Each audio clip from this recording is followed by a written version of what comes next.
book discussion, Benjamín Labatut, When We Cease to Understand the World. I don't know much about the author. I think he's French. This is a translation. So I think this is a good exercise because I really don't know much about the author. I don't even know which language the original was written. And I want to give a sort of an honest impression of the book without having any background knowledge. And then, I will probably do some research afterwards and see where all this comes from. But when we cease to understand the world, I think it's a mix of a historic novel, a historic account of what happened in science. It's also a little bit of a novel. I think not everything is true, so there's some drama in the whole story, and I think it's a mix of, let's say, there's a little bit of Dr. Faust in there, in a sense that we're thinking about genius and the cost of genius and what it means to discover the world. There's a line in the book which says science is one of the most noblest arts and the most dangerous arts that humans have invented. So clearly, science put at the same pedestal like the arts, in a sense, I think very Deutschian also, in a sense that, science is creativity, science is human endeavor. And definitely throughout the book, the question of how far can we go with science and how dangerous, obviously, there's definitely some Dr. Faust in there. There's a lot of historic, again, truth. There is probably a little bit also of invention. Now, before I go into the detailed discussion, just for new listeners here, we discuss books for two reasons. One is the purpose of this podcast is to give people a sense for what it feels like to run a hedge fund. And reading is not just a pastime of hedge fund managers. It is actually part of the business. It is conditioning of the mind. We're in the knowledge business. We need to be able to condition our minds. And I think reading is a great way to do that. And I think this is a very good example, actually. A novel which makes you think. Again, I'm not sure if it's a novel. Please don't hang me up on this. It could be actually all historic truths, but I doubt it because some of the actions in the book they just seem a little bit too far-fetched. On the other hand, there are definitely truths. Again, this book covers some of the most important discoveries in physics in the 20th century, in particular quantum physics and the question of what is reality. So it covers a lot of interesting topics that are still discussed today. And it also covers the question of how far can we go as scientists. Just to finish also, the other reason we do this is also to give a record of what we're reading, so we have a record of what we've been reading. This is the Not Even Wrong podcast. It's August 6, 2022. This is Krim Delco. For the year, we're down 28.4%. The market's down 12.6%. We're underperforming by 15.8%. When we cease to understand the world, it's a account of events that happened sort of in the early 20th century. Werner Heisenberg and Erwin Schrödinger are two of the main characters in this book. And again, some of the things that are happening there are true, some probably not. But the question that is raised, two fundamental questions. One is, how far can we go as scientists in order to make discoveries, and what is the price that we're paying for that? And there's also episodes in the book of people who have actually refused to publish their discoveries. For example, there's this anecdote of a Japanese mathematician who apparently has discovered something very, very fundamental that could be very destructive for the world, and therefore has been sort of refusing to publish it. Now, again, I don't know if that's true. Maybe this is fiction. But the question is raised. How far should scientists go?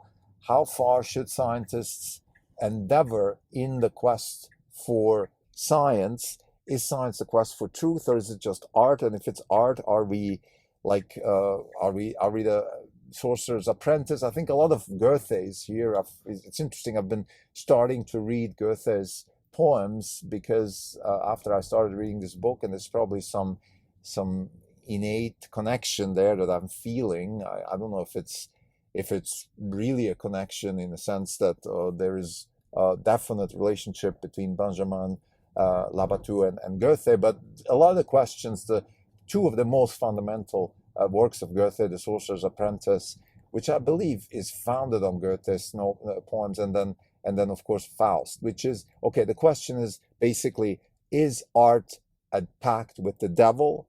how far can we go within the art community? How far can we go in discovering the relationships in nature? And do we really need to understand what we're discovering? Is there a necessity to understand what we're discovering, or can we just keep discovering and then see what happens? So those are sort of the questions that are raised in this book. When we cease to understand the world is, in my view, a fundamental question, which is, okay, we have made discoveries, and this is one of the famous lines in Faust, which is, I've studied and studied and studied, and I know less than before. That is fundamentally what this book is also questioning, which is, okay, we had a pretty good understanding of physics, and then lo and behold, we make these discoveries in the subatomic size of particles, and then everything is thrown away, and we have to start from scratch. And the famous line of Einstein, which is, God doesn't throw dice, and a lot of other discussions are mentioned in this book.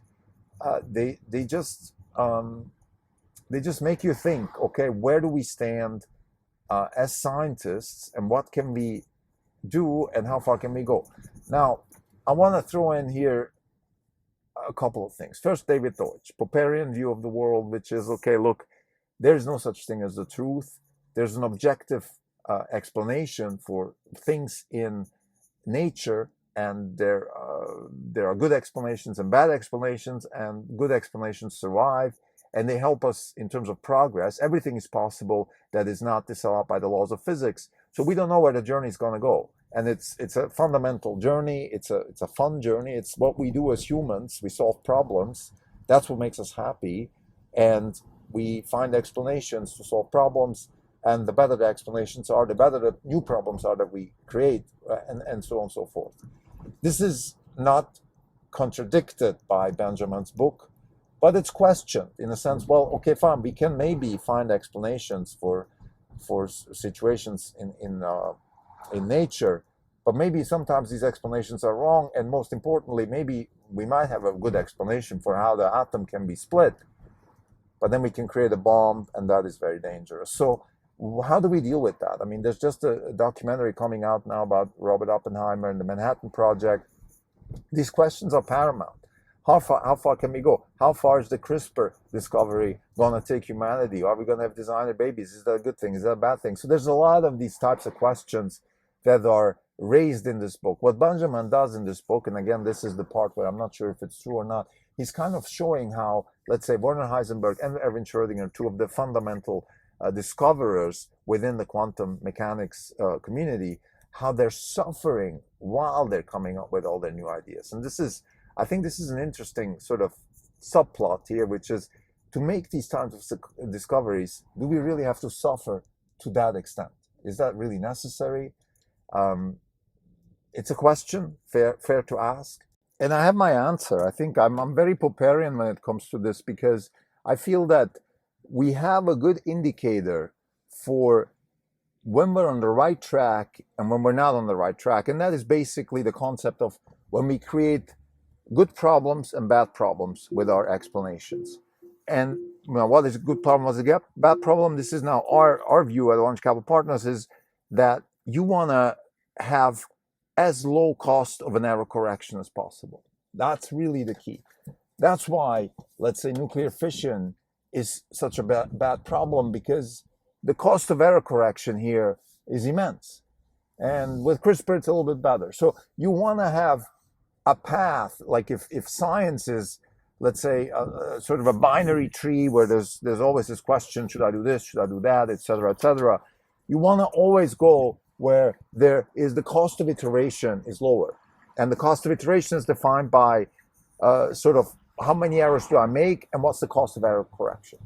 And that's why something like nuclear fission is a bad problem. CRISPR is a much better problem, and let's say blockchain technology is a good problem. Or in other words, the invention, the discovery of proof of work and proof of stake, and the Bitcoin and blockchain technology and decentralized decision making, and overcoming the Byzantine generals problem. All these things are good explanations for problems because they also create new problems which are better problems. They help us iterate, they help us lower the cost of error correction, not increase. So that's where we stand. That's why I think we have an answer to, I guess, the fundamental question that Benjamin asks here, which is, okay, the art of science, science as an art is a dangerous science. So how do we know when we should keep going and when we should stop? And I think we at Orange Capital Partners, at least, we believe that it's always good to do things that have a low cost of error and low cost of error correction.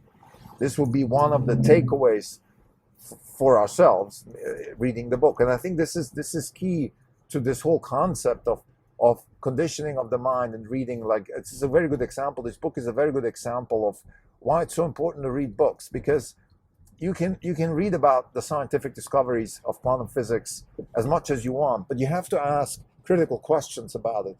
Are these good problems? Why is Erwin Schrödinger suffering so much? Why is he so desperate then to propel his ideas? You know, there's also the concept of ego and the concept of political science, which is, you know, science is not that above human endeavor, such as, you know, I want to be right and you're wrong and all that stuff. So there's a lot of subtleties here that Benjamin points out.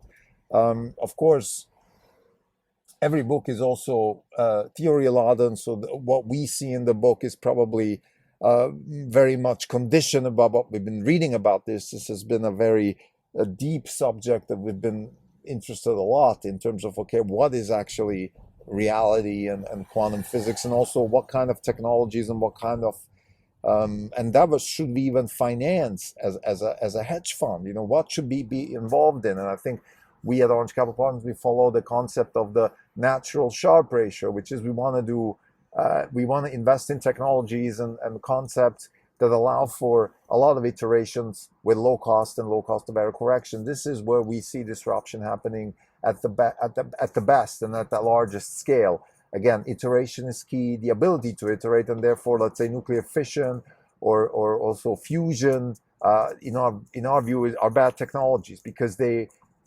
create very, very high cost of error correction, and therefore they're not good.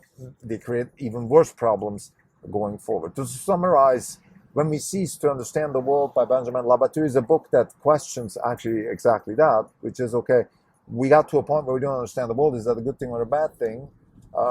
Why does it take so much suffering to come up with new ideas? Well, because science is a creative process, like everything else. Like Van Gogh was suffering when he does his paintings and so on and so forth. So this is very much in line with the general concept, let's say with David Deutsch and Popper, that science is very similar to music and the other arts, where we struggle to come up with something, and sometimes we don't even know where it comes from. There's Dr. Faust in here.